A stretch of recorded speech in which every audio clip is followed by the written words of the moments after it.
Bueno, en el año 2008 se sancionó la ley número 7546 que contempla la enseñanza religiosa en las escuelas públicas con carácter obligatorio dentro del horario de clases y que tiene que ser impartida por docentes que reciban el aval de la autoridad competente. Lo que hay que resaltar esto es que la única autoridad competente que da este aval es la curia, o sea, la Iglesia Católica.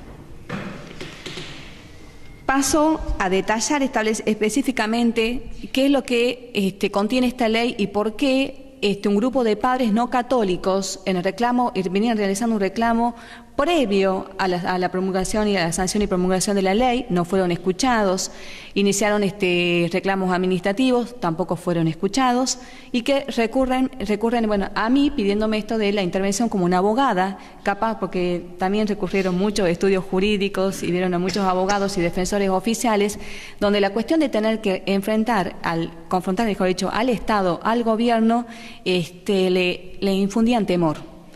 Entonces, me plantean la postura de que querían realizar una acción judicial, yo dije que sí, y me parecía oportuno que se debían plantear lo que era una acción de amparo. ¿Por qué? Porque Salta tiene dos tipos de vías para reclamar cuando un derecho está violado y está contemplado en una ley, y una es la acción de inconstitucionalidad y el tiempo había pasado. Hay 30 días en Salta para poder plantear esa acción. Entonces ya había pasado más de un año. A mí vienen recién en el año, ya habían pasado más de 6 meses, perdón, ya vinieron a mí en el año 2009, en julio. Desde ese momento la situación no era nada fácil de manejar porque estaban los temores. Ya eran padres que eran conocidos por los reclamos que hacían tanto en la prensa y en todo organismo donde podían presentarse. Esto lo cuento de manera que me parece que es importante conocer estos detalles de por qué es un proceso que ha llevado su tiempo y ha tenido los resultados que tiene. Y cuando se ha hablado de esta cuestión de que, bueno, iniciamos la acción de amparo, me plantean colegas y gente del entorno, me dice, esta acción no la lleves sola.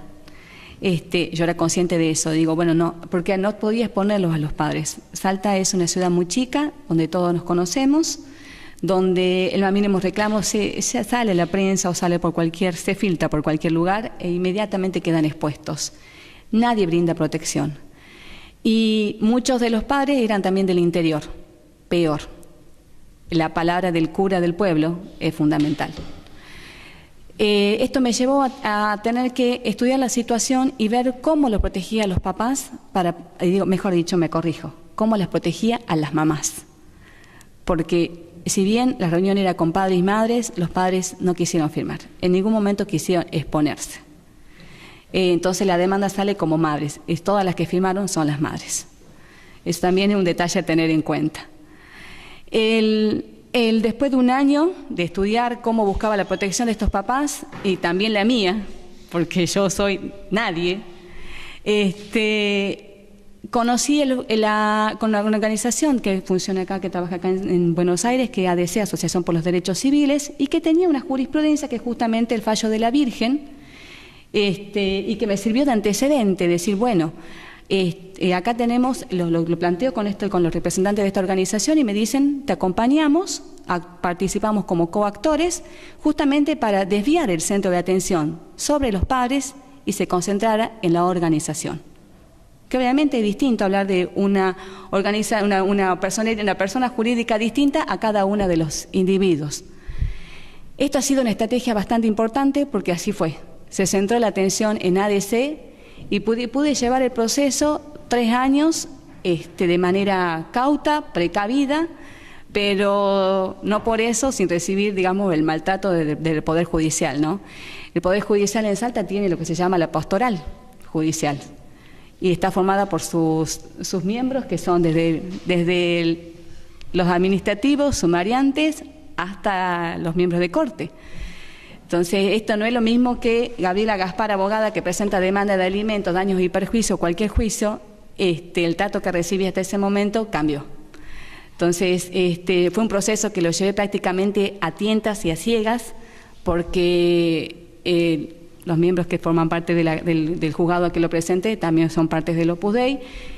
llegaba y me decían, el expediente está en fiscalía, se corrió vista a asesores, entonces nunca pude tomar conocimiento más allá de lo que se me leía por sistema, que son decretos cortos que uno no puede ver qué más hay.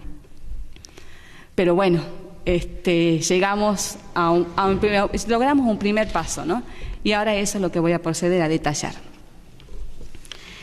Lo que se planteó, la acción de amparo, lo que plantea es justamente la existencia de actos discriminatorios que genera la aplicación práctica de la ley provincial que está contemplado en uno de sus artículos, porque no hay un criterio uniforme respecto de los docentes, cómo tenían que impartirse la materia de educación religiosa, cuál tenía que ser su contenido curricular, cómo era el trato que debía dársele a los niños que no eran católicos, y esto ha generado, en el momento de hacer efectiva la aplicación de la ley, que se realizaran distintos hechos aislados, distintos hechos concretos, pero homogéneos en distintas escuelas, que nos plantea la posibilidad de iniciar esta acción bajo la figura de acción de amparo por la existencia de actos discriminatorios. Y subsidiariamente pedía la inconstitucionalidad de la ley en este inciso, en el cual planteaba que se dicte la educación religiosa con carácter obligatorio y que sea dentro del horario de clases. Otro de los enfoques que había que tener en cuenta era que no tan solo se pudo probar la existencia de actos discriminatorios por parte de los docentes, sino también de que, como dije anteriormente, el aval de los docentes que impartían esta materia es solamente aval que venía del arzobispado, de la curia, y los únicos docentes que tenían el título habilitante para enseñar educación religiosa, y que sigue siendo así en la actualidad, es un instituto terciario que se conoce con el nombre de Monseñor Tadela, y que depende directamente de la curia, es más, su edificio funciona en la catedral. Y la autoridad competente es también sale del arzobispado. El arzobispado, una vez que se procede a la designación de los docentes de educación religiosa, son designados reciben la resolución del Ministerio de Educación, previa vista que se le corre al arzobispado, donde da su aval. Algo a tener en cuenta es que desde el momento que se interpuso la acción de amparo, inmediatamente, como una manera de tratar de tapar la existencia de estos actos discriminatorios, se permitió la inscripción de un solo docente que provenía de una escuela adventista. Pero hasta el día de hoy no está ejerciendo. Y otro detalle que teníamos que tener en cuenta era que en el momento que se interpuso esta acción, también se consiguieron iglesias que no se habían pronunciado a favor ni en contra, también salieron a apoyar a la Iglesia Católica, como fue la Iglesia Ortodoxa. Esto lo traigo a colación porque que es algo que me consultaban. Las comunidades árabes no son muy numerosas en Salta y ha sido ayornada de tal manera que los hijos de árabes van a las escuelas privadas católicas. Entonces hay mucha relación entre la Iglesia Ortodoxa y la católica. Esto a nosotros en un primer momento nos ha generado un cierto incertidumbre y temor, porque socialmente se volvió a plantear, socialmente se volvió a hablar el tema de educación religiosa y no teníamos apoyo social, digamos, de instituciones u organizaciones. Y el primer traspié fue que el juez de cámara, nosotros en Salta elegimos al juez que queremos plantear la acción. No es como en otras provincias donde uno ingresa, no, nosotros elegimos a la persona del juez, a un juez específico.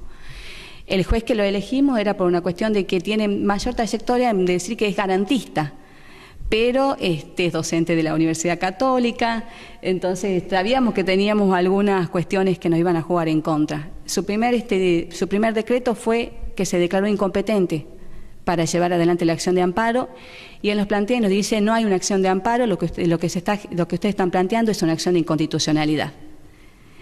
¿Qué significa esto? Que la acción de inconstitucionalidad lo ve directamente la Corte de la provincia y ya estábamos fuera de término. Se cerraba todo tipo de discusión.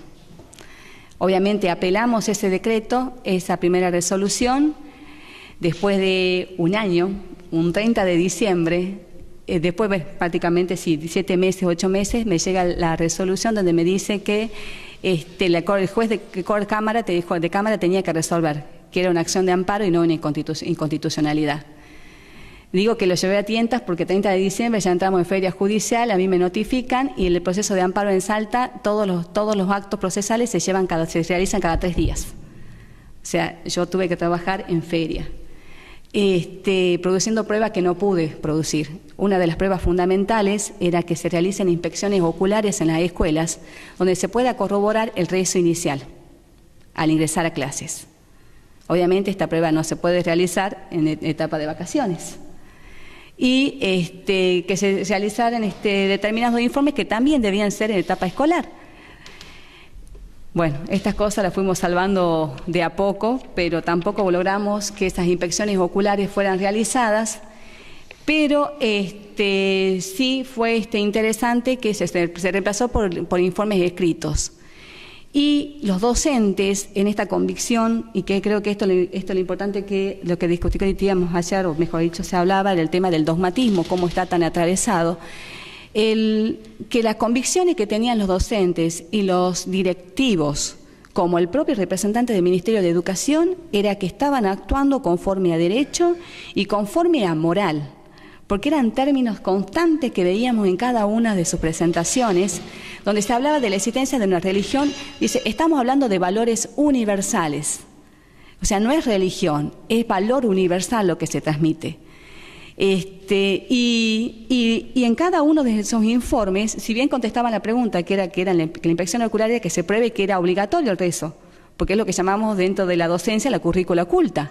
Forma parte de una enseñanza constante y que se les impone de manera obligatoria. Ahí está esa imposición. Obviamente los directores contestaban, no es obligatorio, pero el rezo se inicia. Y el Padre Nuestro es la oración universal de todos los seres humanos.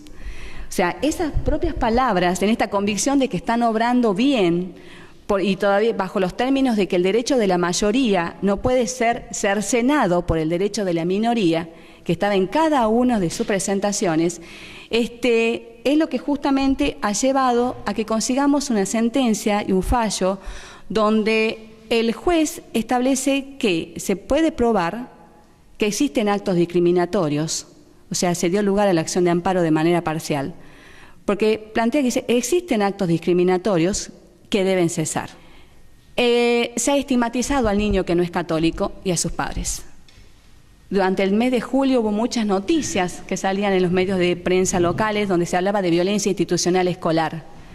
Y esa violencia institucional hablaba de agresión recibida de los padres y de los alumnos hacia los docentes. Y resulta ser que esos padres y alumnos son padres no católicos, donde reclamaron que se haga efectiva una sentencia, que se respete el derecho de sus hijos a no recibir religión católica, y hoy en día están siendo trasladados a un gabinete psicopedagógico bajo la figura de violentos, chicos problema. Entonces, la situación se ha agravado aún más en este enfoque, porque ahora la discriminación es mucho más sutil.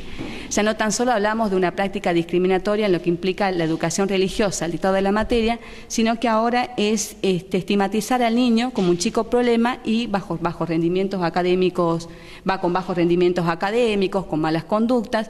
Entonces, desviando el foco de atención sobre el tema de educación religiosa. Lo que ha llevado al juez a fallar en este sentido es que también, si bien nuestra ley contempla, no quiero ser tan jurídica, por eso no hice una lectura de esta ponencia, nuestra ley contempla, la Ley Provincial de Educación hace una transcripción literal del Pacto de San José de Costa Rica y hace una transcripción literal de la Constitución Provincial en su artículo 49. Donde dice que los padres y los tutores tienen derecho a que sus hijos reciban educación religiosa conforme a sus propias convicciones. Eso dice en uno de sus artículos la ley. Pero a renglón seguido, en otro artículo, el artículo 27, establece la obligatoriedad de la educación religiosa. Entonces, ahí donde planteo lo que sería la inconstitucionalidad. O sea, esta ley, en apariencia, nos hace suponer que sigue los lineamientos de tratados internacionales y de garantía de derechos, pero a renglón seguido establece la obligatoriedad, la imposición. Eso no es suficiente con ese detalle, sino que con el artículo 27, que es el que establece la obligatoriedad, el Ministerio de Educación dictó un decreto, el 045, donde se imparte, digamos, la directiva a los docentes, mejor dicho, a los directores de escuela, que al inicio de clases se tiene que repartir un formulario donde los padres ejerzan el derecho de opción y que declaren la religión que profesan. Esto es violatorio, una violación al derecho a la intimidad, a la libertad de conciencia, a la libertad de credo, de culto, y es un violatorio de nuestra propia Constitución provincial, que en el artículo 11 establece que nadie está obligado a declarar el culto que profesa. O sea, esta resolución, este decreto, el 045, en ningún momento el juez pide que se deje sin efecto. Entonces, esa es la situación por la que atravesamos actualmente en materia de educación religiosa en Salta. Este ha sido el logro que he conseguido después de mucho esfuerzo, pero todavía falta mucho.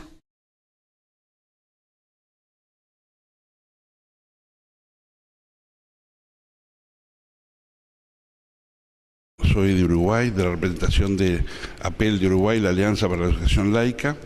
Acabamos de terminar la reunión del ILEC de Argentina. Me acaban de nombrar presidente y la conclusión de este evento es que estuvimos analizando con distintas representaciones de América la situación de cada uno de estos países, haciendo recomendaciones y haciendo seguimiento de lo que veníamos haciendo en los años anteriores. Realmente, como siempre, es bueno, primero, reencontrarse con personas que trabajamos sobre lo mismo, y segundo, ver los distintos avances que tiene cada uno de los países, referente a los abortos, a la eutanasia, a los distintos problemas que preocupan a la sociedad. Y ahora lo que estamos haciendo es la carta final de Buenos Aires, terminar las actas para poderla firmar y después irnos a descansar. Eso sería todo.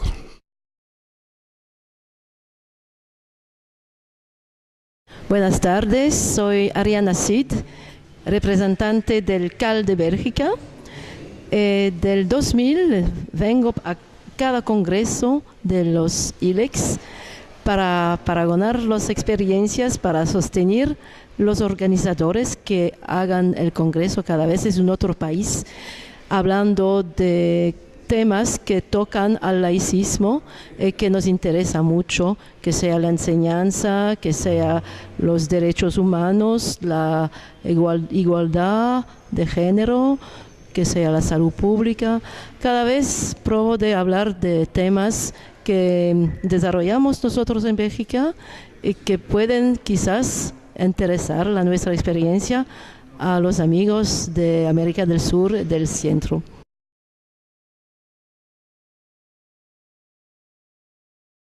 Bueno, estamos aquí en la Sociedad Científica Argentina acudiendo a las reuniones de FILA, la Federación Internacional de Institutos Laicos, que reúne a todos los institutos laicos de América Latina y de Centroamérica.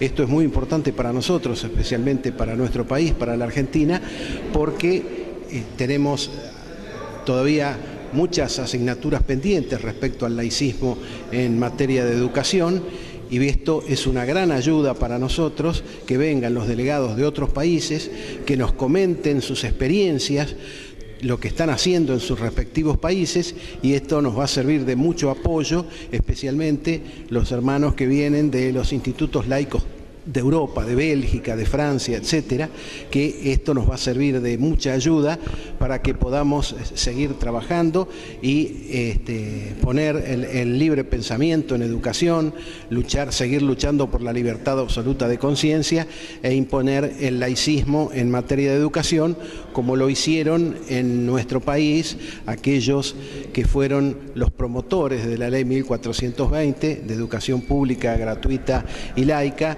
allá por 1884, que también fueron nuestros hermanos masones que nos precedieron.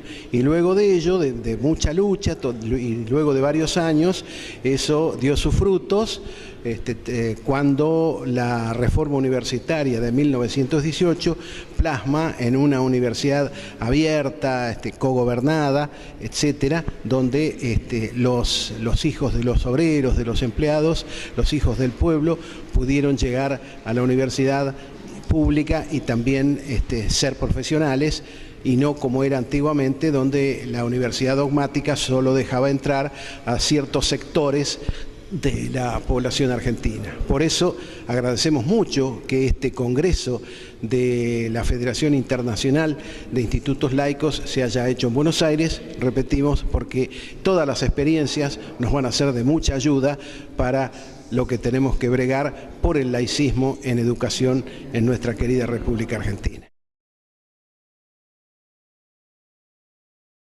Bueno, ha sido 3 días largos de trabajo, ha sido toda una tarea muy fraterna, muchas coincidencias, muy buenos trabajos presentados por los ponentes y la verdad que una experiencia muy importante para el ILEC haber podido organizar este evento, y seguramente el año que viene trataremos de superarlo y mejorar algunas cuestiones de organización y también algunas de profundización de las actividades concretas que podamos desarrollar a lo largo del año que viene.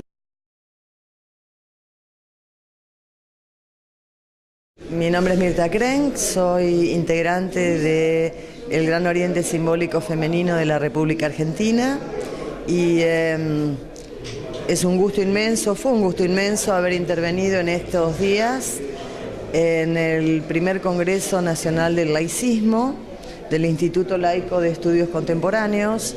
Aprendí mucho, abrí más los oídos de todo lo que hablé y creo que hay mucho para accionar. La acción es fundamental y después de haber colocado los puntos fundamentales sobre los que hay que trabajar, el trabajo es imprescindible para llevarlo a la puesta en práctica. No puede quedar en ideas.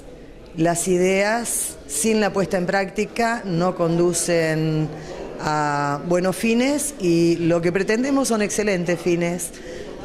Por ese motivo trabajaremos para que se realice en la práctica diaria para el bienestar de todos los ciudadanos, los nuestros primero y todos los ciudadanos de la República Argentina.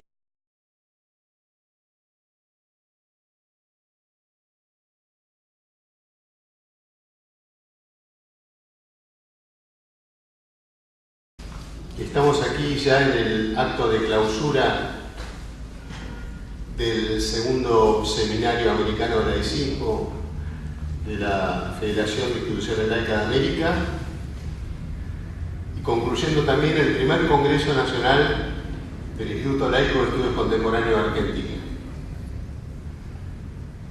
Antes de distribuir la palabra a nuestros ilustres expositores, me gustaría que compartiéramos juntos un material, un video que fue preparado especialmente para esta ocasión, para el primer Congreso Nacional del ILEC. Si podemos proyectarlo, por favor. Dar la palabra al gran maestre de la masonería argentina, el muy respetable hermano Ángel Jorge Clavero. Bueno, autoridades de fila, del ILEC, queridos hermanos, queridos amigos todos. En principio es una gran alegría para la Gran Logia de la Argentina poder recibir a todas estas delegaciones que vienen de distintos países y especialmente los hermanos y los delegados que vienen de Bélgica, que es un país que viene luchando y trabajando en pro del laicismo desde hace muchísimo tiempo y que nos pueden aportar toda su experiencia para que nosotros sigamos trabajando aquí en pro de una educación libre de dogmas. Nosotros aquí en la Argentina tenemos una historia, como lo hemos visto en forma sucinta en este video que pasó, donde la lucha de las ideas liberales, el libre pensamiento, la libertad absoluta de conciencia en contra de los dogmatismos y de los fanatismos, tanto políticos como religiosos, ha sido una constante en la historia argentina. Y hemos tenido idas y venidas. La masonería ha luchado fuertemente y lo sigue haciendo aquí en nuestro país. Tal es así que, como bien lo hemos visto y lo repetimos constantemente, fuimos los actores principales de la ley 1420, aquella que nos igualaba a todos con el guardapolvo blanco. Y esa es una tarea que hicieron los masones y que pudieron influir sobre la sociedad civil en aquella época. Y luego eso, siguiendo luchando por esa tarea de las libertades en el laicismo en la educación y en contra de los dogmas, pudimos llegar a 1918 y lograr lo que fue la famosa reforma universitaria, donde se abre la universidad al pueblo. Esa universidad enciclopédica, dogmática, se abre al pueblo para que los hijos de los obreros, de los empleados, el pueblo en general, pudiera acceder a la cultura superior. Pero luego nuestro país va sufriendo distintas alternativas, comienzan a venir los gobiernos de facto, esa famosa alianza de la cruz y la espada, y hemos tenido muchos altibajos. Hoy seguimos luchando y la masonería está erguida y quiere liderar esta lucha por la libertad de pensamiento, por la libertad absoluta de conciencia, por el laicismo, que otros países ya los tienen. Nosotros seguimos luchando con eso. Como hemos dicho, tenemos algunos altibajos, como por ejemplo en la provincia de Salta, que ahora el gobernador ha puesto otra vez en la educación pública la enseñanza de la religión católica. Nos oponemos con todas nuestras fuerzas y por eso que nosotros le agradecemos a todos ustedes, los delegados que vienen de otros países y nos vienen a ayudar en esta dura tarea que tenemos. También tenemos que agradecer a nuestras queridas hermanas de la Gran Logia Femenina, que también nos están ayudando en esta dura tarea.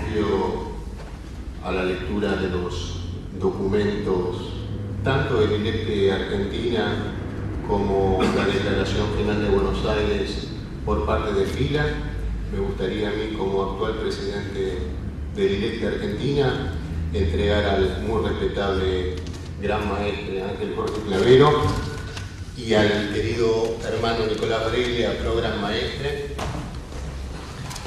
Y por favor, la querida hermana Mirta Kren, en representación del Gran Oriente Simbólico Femenino, si se podría acercar.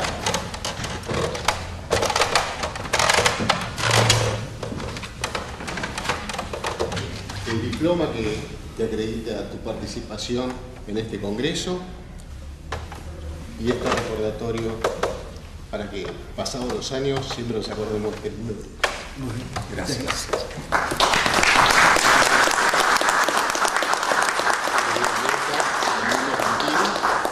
Muchísimas gracias. Que este sea apenas el inicio de un largo trabajo. Gracias.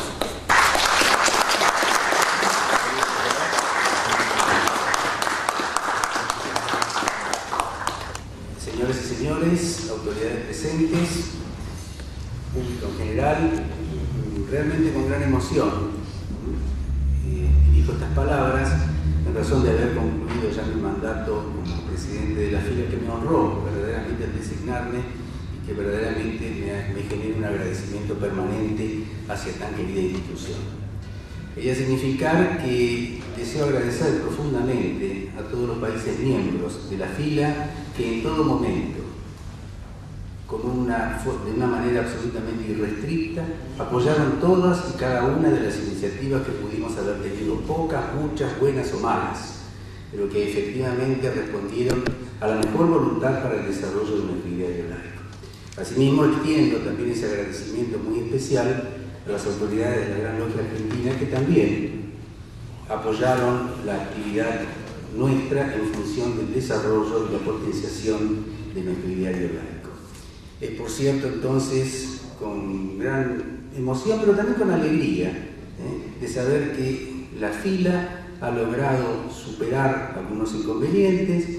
Hemos tenido una asamblea perfectamente armónica, en orden, en el cual se advirtió un espíritu de cooperación y de fraternidad verdaderamente relevante y que augura sin duda alguna una potenciación del ideario laico en toda América. De modo que quería expresar mi agradecimiento a todos y por cierto que seguiré batallando por nuestro ideario laico en todas y cada una de las posibilidades que tengan al alcance.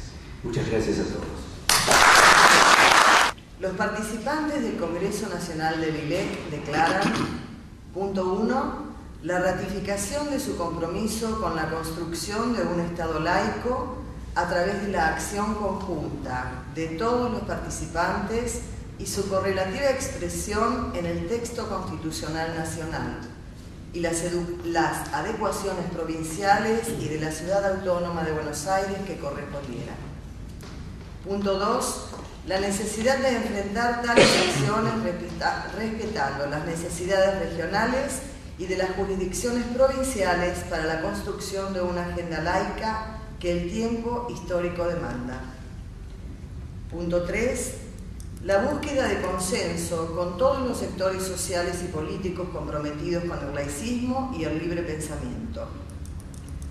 Punto 4. La convicción de que el laicismo no es patrimonio exclusivo de quienes integramos el Instituto Laico de Estudios Contemporáneos u organismos similares, por lo cual es tarea prioritaria aunar voluntades y ejes de acción con los representantes de esos sectores. El compromiso de encarar una etapa de crecimiento y consolidación de Vilec que, abriendo las puertas a la integración de todos y todas, priorice la generosidad en la construcción de más y mejores espacios de acción conjunta. Punto 6. La preocupación por los vacíos legales y las contradicciones que las diferentes gestiones gubernativas del territorio nacional tiene en relación con a los temas de la agenda de hoy. Violencia de género, aborto no punible, salud reproductiva, educación religiosa obligatoria en algunas jurisdicciones provinciales y la pérdida de la movilidad social ascendente que caracterizó a la escuela pública argentina. En ese contexto, ratificamos nuestro compromiso de militancia laica cotidiana para evitar la consolidación de todo tipo de dogmatismo. Este es el documento final y bueno, los acuerdos reflejan, estas son mis palabras, los acuerdos reflejan hacia afuera la articulación de estrategias comunes de quienes estuvimos trabajando en este Congreso Nacional. Es todo. Mencioné que afortunadamente tuvimos la presencia del 70% de los miembros fundadores del Instituto del Laicismo, es decir, una aceptable, diría muy aceptable, presencia de delegados en razón de algunos problemas que han tenido algunas instituciones laicas de América, pero de todas formas un 70% de presencia bastante alentadora. Simplemente leeré la parte dispositiva de la declaración que hemos realizado en este grato, amable y fructífero Congreso. En primer lugar, que el laicismo no debe ser presentado como agresivo o enemigo de las religiones, ya que entiende que las mismas son hechos sociales y culturales que merecen nuestro respeto dentro de los límites legales a los cuales deben ceñirse. Segundo, que las confesionalidades en pie de igualdad son un fenómeno ajeno al quehacer estatal y corresponden al fuero íntimo y privado de sus fieles, lo que debe ser protegido por la legislación si no excede los límites que señala el derecho. Tercero, que el derecho a profesar una religión que no contravenga el orden público y la legislación estatal ha de ser tan pleno como el derecho a no profesar alguna. Cuatro, que el laicismo como concepto político busca la inclusión plena de la población de cada Estado a los fines que todos, sin distinción alguna, puedan convivir en tolerancia y armonía con las diferencias enriquecedoras de toda sociedad. Quinto, que el laicismo siempre ha sostenido el respeto irrestricto al libre pensamiento como base de la aceptación de la opinión ajena y en definitiva de la democracia como estilo de vida. 6. Que el laicismo busca la plena integración e inclusión de los pueblos, garantizando la igualdad de posibilidades y la no discriminación racial, sexual, económica, de género y de religión. 7. que en todo Estado, cuando se confunden los valores religiosos íntimos de cada persona con los principios legales y políticos de la sociedad, comienza inevitablemente la conculcación de los derechos individuales.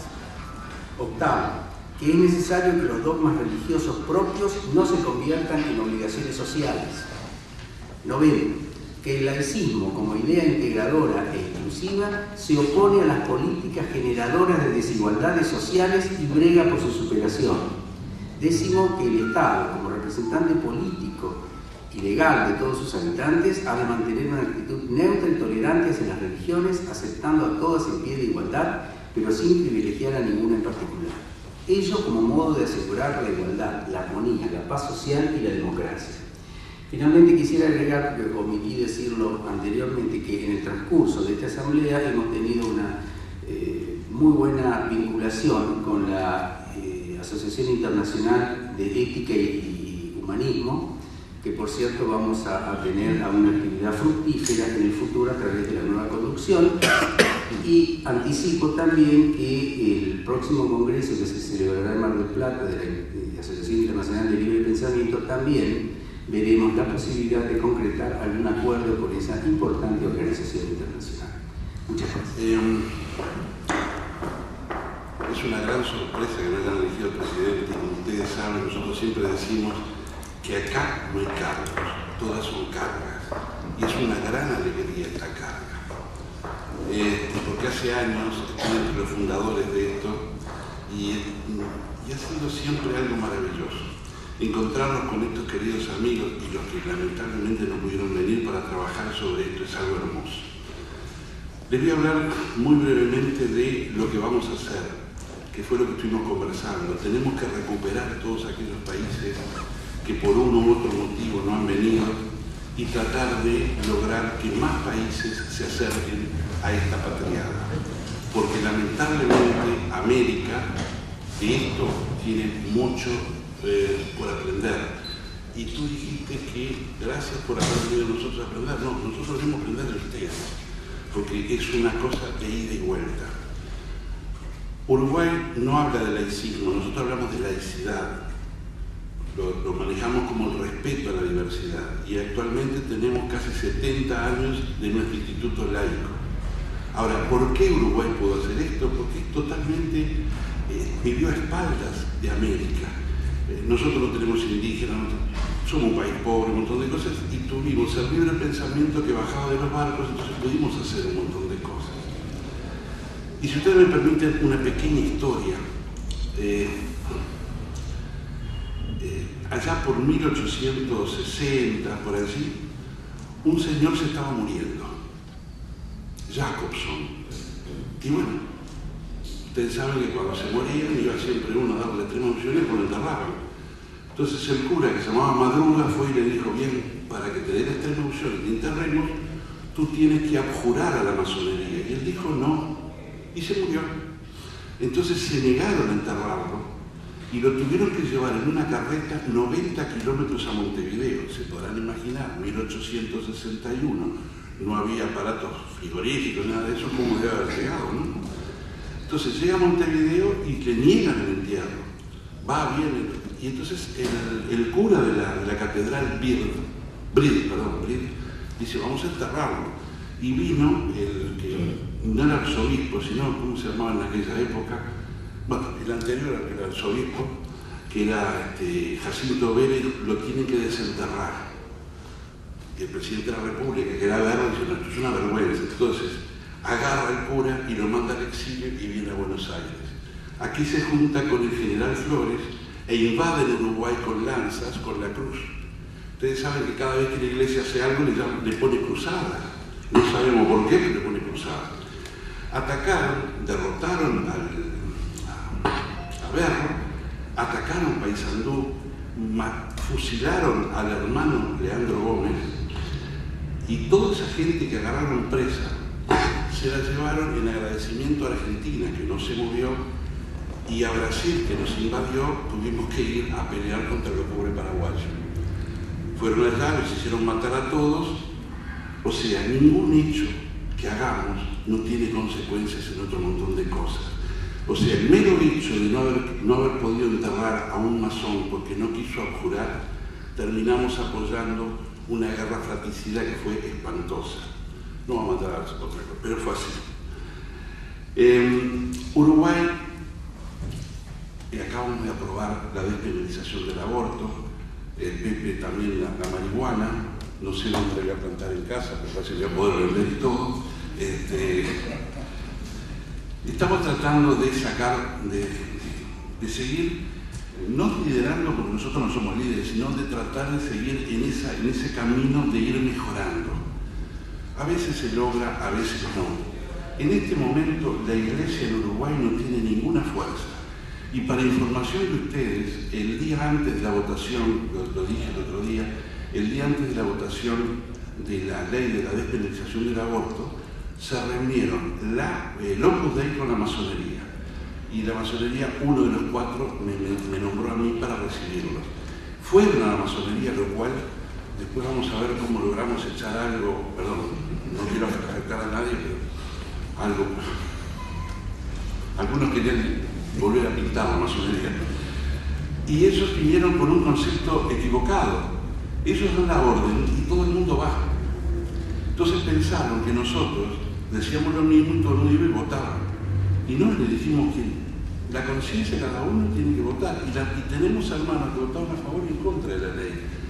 Y no lo pudieron entender, pero realmente fue un hecho histórico que el Opus Dei, que es enemigo nuestro, porque nosotros no somos enemigos de nadie, hayan venido. Recién escuché la palabra dogma. Una vez en una charla en la masonería uruguaya, yo dije algo que muchos me miraron y casi me mandan al cuarto de reflexión y otra vez a la calle. Yo dije que en la masonería perfectamente puede haber dogmáticos. Lo que no puede haber es que dogmaticemos al otro. Porque todos aquellos que tienen una religión, y tenemos hermanos, y debe haber hermanas que también siguen una religión, siguen un dogma. Lo que no podemos permitir es que dogmatice al otro. Ahí está el límite. Bueno, nosotros vamos a empezar un periodo que ojalá sea tan bueno como el de Marcelo. Después que me consiguen una placa para mí. Con Marcelo trabajamos muchísimo con Marcelo y nos queremos mucho, como con todos los integrantes de la Federación de Instituciones Laicas de América. Y ya les digo, vamos a trabajar mucho porque si bien en algunos países se ha adelantado mucho, en esos países se adelantó y en los otros todavía tenemos un débil brutal. La mujer, los niños, las cosas, tenemos tanto para hacer que nos va a llevar varias vidas y esperemos que entre todos lo podamos hacer. Muchas gracias.